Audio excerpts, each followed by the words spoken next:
Everybody, check out what I have here. I have this Thinkpro, and it is a screw extractor drill and guide set. And I'll show you guys what I've done here. I have a couple of screws that are in there that are having some difficulty, I guess. And let me see if I have here. I have so what I'll do is I'll take one of these bits, and I'll put it into my drill.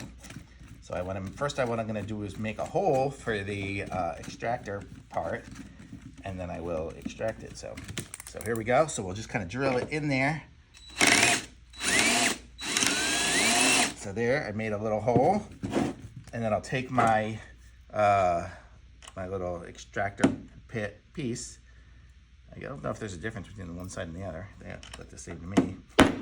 And then I hammer it in, and then I'm able to extract it from that with, I don't know how I do it. Oh. Do I use this piece? No. I think, or maybe I just hooked the drill right up to it.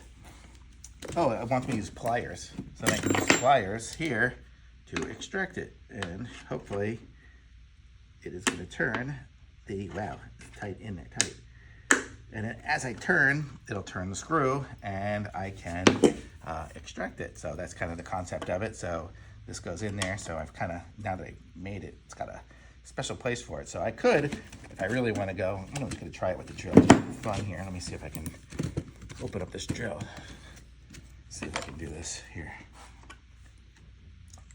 Let's just see if it'll work.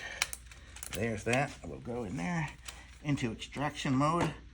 Put it in there because I've already hammered a place into it. And look at that. I'm able to do it. So if you want to do it fast, you can use the drill. So that's pretty sweet. So it comes with a bunch of different sizes. So if you have some big old bolts or whatever, you can use some of the bigger sizes. Clearly I have a very small one, and it worked fine. So very cool. Okay, so I didn't explain the other parts here. So what these ones are these are pretty cool. So what this will do is this will go over so if you have your stripped screw, you can put this over it to kind of hold it in place. So then you'll be able to screw in centered. So that's kind of the concept of that one there as well. And then what these ones here is if you have some like bolts that are kind of stripped, you can put these on there and hammer them on, and then you can access it off with a wrench or whatever with those. So that's kind of what the other parts are, but very cool. Thumbs up.